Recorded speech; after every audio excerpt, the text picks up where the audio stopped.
اهلا بكم متابعي بطولة محترفي بايسن الثالثة على كاس وجه سعد سمو الامير سلطان بن فهد. اليوم ينتهي طبعا بانتصار فريق ميلانو على حساب فريق راية الكفاح عبر المباراة الثانية في هذا المساء التي انتهت 2-1 لفريق ميلانو طبعا. لكن قبل ذلك تواجد معنا منذ المباراة الأولى التي لعبت ما بين فريقي النجمة الإفريقية الذي خسر مباراة اليوم أمام الزعيم بعد لقاء كان مميز جدا. أستاذ صالح إبراهيم، أنت رئيس فريق النجمة الإفريقية، عضو مؤثر في الكرة التشادية، تتواجد في هذه البطولة. يعني في البداية مرحبا بك. اهلا وسهلا وشكرا جزيلا يا شوالي. ابو ابراهيم، النجمة علامات استفهام كثيرة جدا توضع حول مستوى الفريق من خلال هذه البطولة. والله طبعا انت عارف فعلا احنا دخلنا الدورة وغير مستعدين، لانه تقريبا ما كنا متوقفين عن اللعب من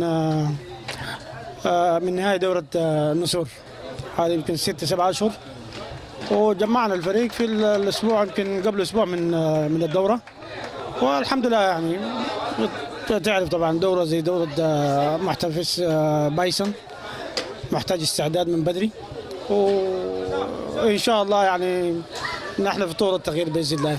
ابو ابراهيم، نحن اثناء مباراه النجمه اخذنا جوله عن الملعب من خلال المدرجات في كواليس مع الجمهور، كان في عتب واضح من جمهور النجمه على بعض سياسات الاداره من ناحيه مثلا التعامل مع اللاعبين. انتم كاداره ماذا ستقدمون من خلال المباريات القادمه، خاصه طبعا ان وضع الفريق صعب جدا وكيفيه العوده في هذه البطوله؟ والله طبعا احنا يعني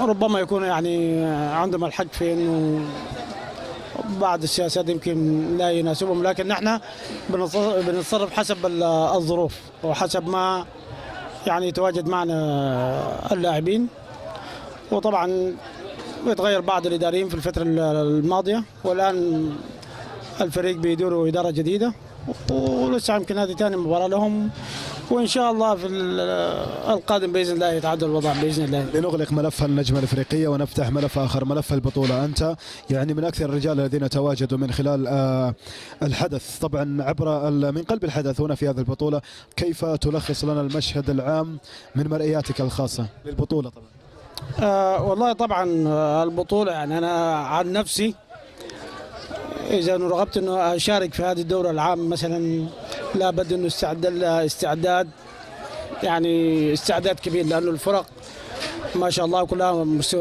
مستوياتهم مرتفعة جدا وإمكانيات كبيرة جدا، وبعتبر نفسي من يعني من فرق الوسط أو كذا، فالدورة ما شاء الله بيتطور من دورة إلى أخرى ومن عام لآخر، ورأينا فعلا يعني من ناحية الدورة كتنظيم وإعلام ومعلقين ويعني اتفاجأنا صراحة، والنقلة كانت نقلة جبارة جدا، وخصوصا بعد لمسة شركة بايسون عليها، فتطور الوضع إلى أفضل، وده طبعا في خدمة الشباب ودعم للشباب الرياضي، ونشكرهم جدا. يعني المساحة متاحة أمامك، كلمة أخيرة نختتم بها هذا اللقاء.